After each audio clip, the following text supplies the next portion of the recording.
Оюутны эрхийг хамгаалах олон улсын өдөр өнөөдөр тохиож байна. За тухайн өдрийг тохиолдуулан энэ телевиз Монгол Улсын боловсролын их сургуулийн 4-р курсын оюутан Жамин Сүрэнг онцолж байна. Тэрээр өөрийгөө хөгжүүлэх танилын хүрээгээ тэлэх зорилгоор 1-р курстэй оюутны холбоонд элсэж байсан бол өдгөө оюутнуудынхаа дуу хоолой үзэл бодлынх нь эндэр байж тэдний эрх ашиг зөрчигдөхөөс сэргийлэн ажиллах болжээ. Аль ч улсад оюутнууд тухайн цаг үе нийгмийн дуу хоолой үзэл сурталыг түүчээлэгч байдаг. Тэгвэл Жамин Сүрэнч мөн үзэл бодол нийлж байгаа альваа жагсаал цуглааныг алгасахгүй анги хамт олноо уриалан оролцохыг хичээдэг байна. За ер нь бол яг ямар жагсаал цуглаан гэхээсээ хамаарч яг очиж оролцдог. Сүүлд одоо яг би өөрөө яг багшаар төгсөж байгаа. Энэ жил 4-р курс тэгээд дадлагт гарсан.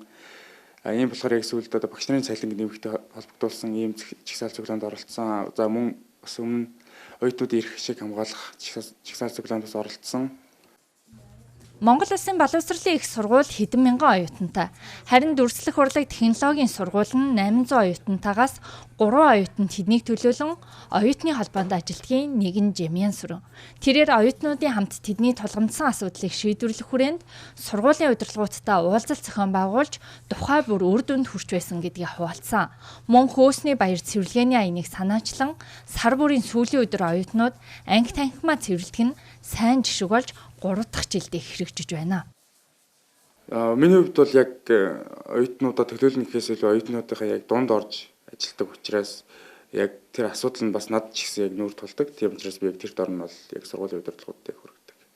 За бидний хувьд бол яг ямар нэгэн зүйлээс айж бэргэх биш. Яг үндэ чөлөөт зах зээл, чөлөөт нийгэмд амьдарч байгаа учраас яг хэлийг гэсний хэлж одоо яг өөртөө яг хүчийг бол ер нь 100% мэдж байгаа яг ийм л оюутнууд байгаа. Харин түүнийг эмзэглүүлдэг зүйл нь багш мэргэжлийн үнц нь тэтгэлэг нэрээр үнгүүдэж байгаа явдал юм а. Багш мэргэжлийн тэтгэлэг гэдэг яг улсаас өгж байгаа энэ тэтгэлэг байгаа. Яг энэ бол миний хувьд бол бас айгүй дургуутслыг хүргэж байгаа. Яагаад гэх юм бол нэгдүгээрт одоо энэ манай сургуулийн нэр үндийг бас тодорхой хэмжээнд унгаж байгаа. Хоёрдугаарт болохоор яг оюутнуудад яг тийм өөртөө мэдрэмжийг айгүй төрүүлж байгаа. Төгснөхийн дараа орон нутагт 3 жил, хотод 5 жил ажиллана гэсэн гэрээ хийгээд тэгээ төгснөхийн дараа ч гэсэн одоо яг бас нэг тийм баригдмал өөртөө мэдрэмжийг бас ингээд 3-5 жилийн турш авах гэж байгаа юм шиг ийм мэдрэмжийг төрүүлж байгаа. Тэгээд ерөнхийдөө бол хэрвээ энэ тэтгэлгийг ингэж өгөх гэж байгаа бол бас тодорхой хэмжээнд бас цензур зааж өгөх ёстой байх. За мэдээж бас оюутнуудын шалгуурыг бас илүү нэмэгдүүлж өгөх ёстой байх. Одоо оюутнуудын үнэлгээг бас айгүй тийм бууруулж байгаа юм шиг бас нийгэмд тэгж түгээж байгаа болохоор бас энэ бол миний хувьд бол айгүй дургуутслыг хүргэж байгаа. Тэрээр оюутан залуусыг цагаа өр бүтээлтэд өнгөрөөж олон нийтийн үйл ажиллагаанд хойш суух биш, идэвхтэй оролцож дурсамжаа бүтээж байхыг уриалсан. Мөн нийгмийн аясыг дагдаг бос сүрдэг, үзэл бодлоо илэрхийлдэг байх хэрэгтэй. Ингэхдээ харилцаанаас харилцаа, хүндлэлээс хүндлэл үүсдэг учраас үзэл бодлоо соёлтой зөв илэрхийлж, дэлхийдээ хөл нийлүүлэн алхах учиртайгч зөвлөж байсан юм.